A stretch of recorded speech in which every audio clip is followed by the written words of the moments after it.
Amelia Mill.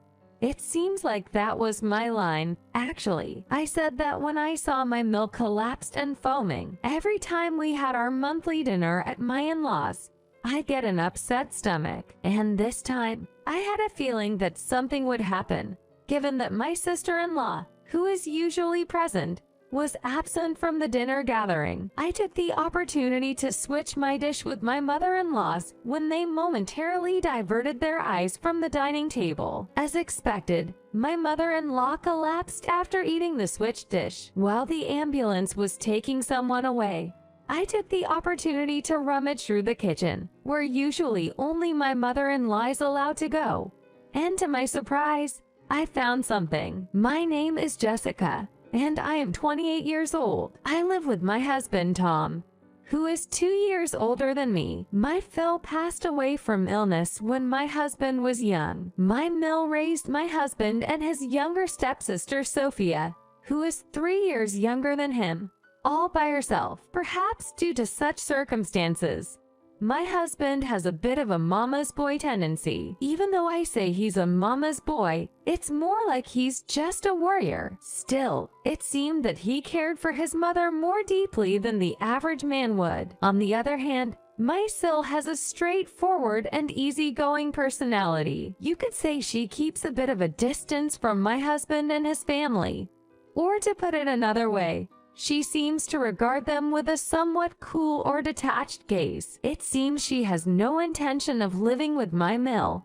So when she graduated from high school and started attending a beauty school, she began living on her own. Now, she has successfully become a hairstylist and is busy working hard every day. Nowadays, I also go to the salon where my Sil works, and she cuts my hair for me. She and I get along well, almost like real sisters. Including her, there's a habit that we've established since getting married. It's a monthly dinner at my in-laws' house. When my husband moved out after our wedding, he suggested this to keep my Mill from feeling lonely. I agreed because I was concerned about her being alone. My Sil also makes an effort to attend these dinners despite her busy schedule, which probably means she's concerned about Mel too. The dinners had been a great way to bond with the family and seemed to be a success. However, they would later trigger an unexpected incident. All the meals for the dinner gatherings at my in-laws' house were prepared by my Mill. I also work, so it's difficult to help out every time, but I've offered to assist when the dinners are held on my days off. However, my Mill said, "You can sit down, Jessica. I don't really like other people touching my kitchen. It's not that I dislike you specifically. I don't even want so high in here. This is my special place." She wouldn't let me, my Sil, or even my husband into the kitchen. My husband also said, "My mom has always been like that. You should just leave the cooking to her, Jessica."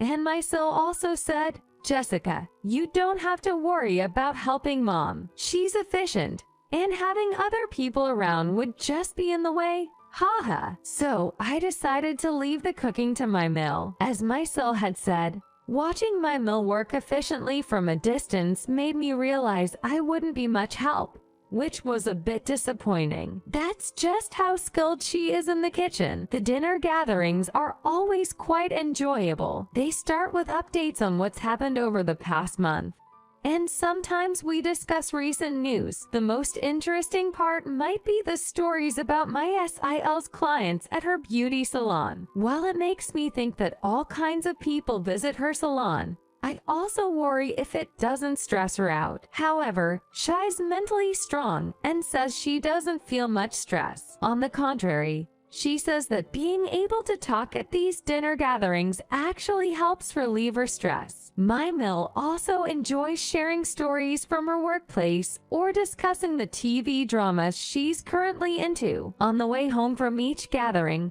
I often say to my husband, "It's good to see mom enjoying herself again this month." Yes, it's really good to see her looking so well. And today's meal was delicious, too. Jessica, why don't you consider learning to cook for mom next time? That's an idea. Do you think your mom would be willing to teach me? Well, she might not let you into her kitchen, but she might be okay with teaching you in our own kitchen. It might be worth asking. Good point. If it's in our kitchen, she might agree. Maybe I'll ask her at next month's dinner gathering. We would have such peaceful conversations on the way back home. However, I don't know exactly when it started, but I began to get stomach problems the day after every dinner gathering at my in-laws' house. At first, I thought it was just due to overeating, but as it happened month after month, I started to feel that something was off. Of course, I've been careful not to overeat,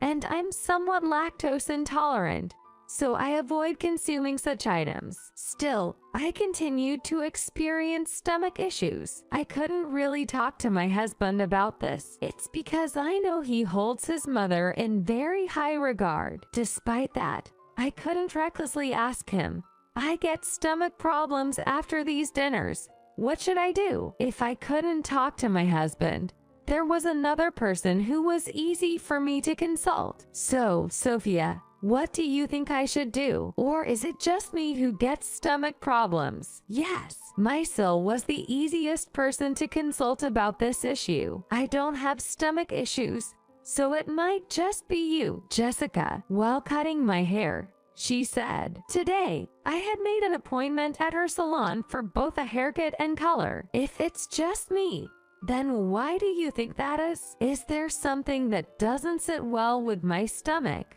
I'm not sure. Maybe there's something that only affects you, Jessica, but is fine for the rest of us in the family. I see. So you're saying it's some kind of family tolerance. Then I need to identify that ingredient or dish. Hey, Jessica, are you sure it's not just because you're overeating?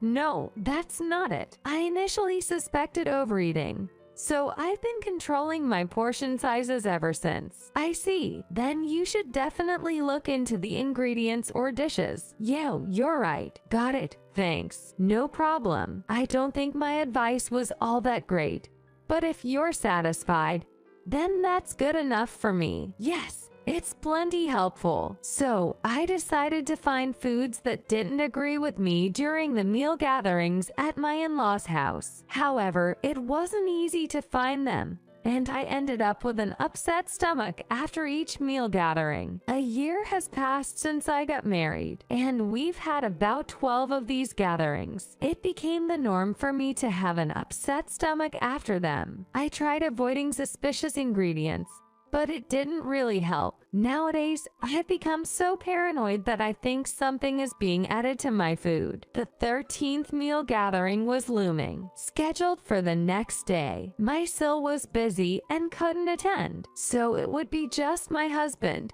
my mother-in-law, and me. I felt a bit uneasy about it. However, my meal seemed different, more high-spirited than usual. Today, the beef was very cheap, so I made a 100% beef hamburger. Tom loves hamburgers, you know. I've also prepared side dishes that Jessica likes. What do you think? It's a shame that Sophia couldn't come today. She's missing out on such a lucky day. She seemed to be quite excited on her own. I felt uneasy looking at the dish placed in front of me, my sixth sense telling me not to eat it. I usually wouldn't think like this. But what if something really happened? Confused about what to do, I took a moment when everyone was engrossed in the TV to switch my plate with my meals. Though I felt guilty, I was determined to trust my gut feeling. The gathering commenced, and everyone was catching up in a relaxed atmosphere. However, I was filled with guilt for switching the plates and struggled to eat. I nibbled on the hamburger and sipped on the corn soup, which I couldn't switch. What if this was also tainted? Despite my worries, I felt like I had to eat something, or else I'd be suspected. After a while, I suddenly felt short of breath and collapsed. Thud, I fell off my chair. My mother-in-law then looked at me and burst into laughter. Looks like the poison is finally taking effect. Huh? LOL. What do you mean? Poison? But the feeling of suffocation went away quickly. Somehow, I managed to check the dining table and noticed that most of my meal's hamburger was gone. Then, a few seconds later, my meal foamed at the mouth and collapsed. It looks like that should have been my line, Amiria. After saying that, I instructed my husband to arrange for an ambulance. My meal was quickly taken to the hospital. The person who accompanied her in the ambulance was my husband, who knew nothing of the situation. For my husband, who didn't even know about the upset stomach after the meal, it was all just a panic. Nevertheless, we managed to get her into the ambulance and sent her off to the hospital. While the hospital was being decided and she was being transported, I entered the suspicious kitchen that only my meal could access. There must be some evidence somewhere. Thinking so, I started opening the neatly organized kitchen cabinets one by one. And then when I opened the last cabinet under the sink, I found pesticide tucked away in the back. Pesticide in a place like this, and next to it, I found a laxative labeled super strong. So this is why I had stomach issues. I finally understand the reason for my stomach troubles over the past 6 months. But why on earth would my mill do something like this? She and I were supposed to be on good terms. I didn't think there were any issues. And yet, while I was contemplating all this, the intercom rang. When I answered it, it was my Sil standing there. I immediately let her into the house and informed her that our mill had collapsed and been taken to the hospital. I also showed her the items that I suspected caused her to collapse. Mom, she put this in the food. Yes, my sixth sense told me not to eat today's meal. I felt bad about it, but I swapped my dish with hers. And sure enough, she ended up collapsing and being taken away. I see, she did that. Also, it seems that this was the cause of my stomach troubles for the past few months. What I showed her was the laxative. Super strong. There was no need to specifically choose something like this. What on earth was Mom trying to do? We could only tilt our heads in confusion. At that moment, we received a call from my husband, who had accompanied my mill. It was news that a hospital had been decided upon. My Sil and I headed to the hospital, taking the pesticide and laxative as evidence. Upon arriving at the hospital, my mill was still undergoing treatment. It seemed she hadn't woken up yet, possibly due to a significant amount of pesticide. Nevertheless, the medical staff were diligently administering treatment. My mill didn't wake up that day, but finally woke up the next day. Where am I? My husband, holding my mill's hand as she regained consciousness, answered, "You're in the hospital. Mom, you collapsed after eating food containing pesticide. Do you remember?" Upon hearing those words, my mill thought for a few seconds. Why did I collapse? I put pesticide in Jessica's food. Oh, she easily admitted to her own wrongdoing. While I was thinking that, my husband must have also found it strange. Mom, what do you mean by that? Why did you have to put pesticide in Jessica's food? It seemed that my mill finally realized here that she had let something slip. Well, pesticide, what's that? Did I really say something like that? She tried to laugh it off, but there was no way she could do that anymore. After all, both pesticides and laxatives had actually been found in the kitchen of her in-laws' home. My Sil approached, holding the evidence. Mom, this is the evidence. It was found under the sink in the kitchen. There's no way you can talk your way out of this now. Please explain why you did such a thing. My mill hung her head, but after a while, she glared at us and said, "I hate this daughter-in-law of mine. She's not a good match for Tom at all." I started adding laxatives to annoy her, but she didn't show any reaction. So it escalated little by little. My Sil asked, "Yes, I thought it wasn't affecting her, so I increased the amount of laxative. Yet she showed up to dinner parties as if nothing was wrong. I had had enough. That's why this time I added pesticide.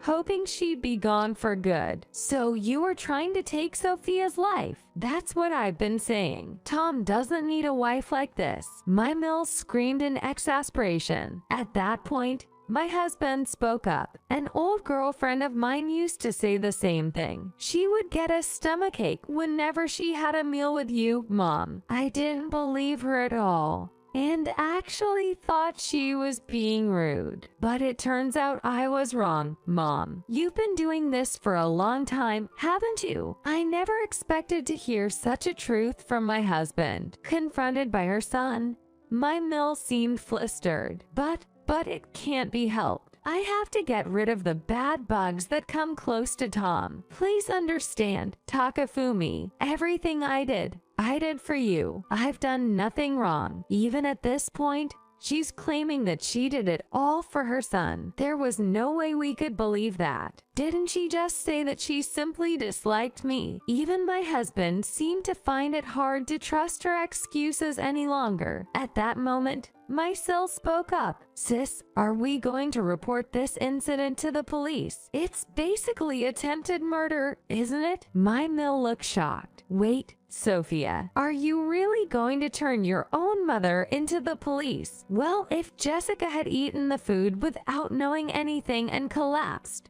would you have intended to help her, Mom? You wouldn't have, right? You did say you wished she would disappear. That makes you an attempted murderer, Mom. It just so happens that you didn't succeed this time. I think we should definitely report it to the police. My Sil spoke coldly. Sophia, isn't that a bit too much? In reality, Mom is the one who suffered here. There's no need to involve the police. Sess, what do you think, Jessica? My Sil turned to me to ask my opinion. As for me, if a Miriam Mill is truly repentant, then I guess that's enough for me. But I don't want to attend another dinner party ever again, and I'd rather not see her face for a while. I think that should be enough. If Jessica says so, then I won't say anything more. My Sil seemed satisfied when I said I wouldn't report the incident to the police. However, it was clear that this could not go unpunished. What happened afterward? My husband,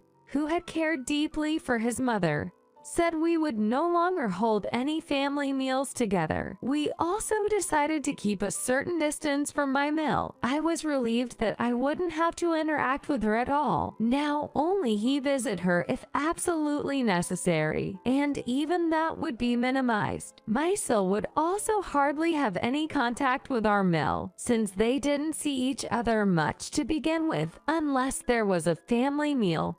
This seemed somewhat inevitable. My mother-in-law essentially shot herself in the foot. According to my husband, who occasionally visits her, she has aged considerably. I heard that her hair has turned significantly grayer, and her smiles have become less frequent. That being said, we can't go back to how things were before. My Mill needs to genuinely reflect on her actions. As for us, although the monthly family meals with my in-laws have come to an end, my Sil and I still meet for a meal once a month. I would like to continue having a good relationship with her, so we plan to continue these meals. Additionally, now that the stress of meals with my Mill is gone, we've happily discovered that I am pregnant. We don't yet know the gender, but we are thrilled regardless. My Sil is also very pleased for us and has cheerfully said, I'll take care of cutting the baby's hair and making it cute. As we experience the joy of the new life that's coming, we hope to spend our future days in peace and tranquility.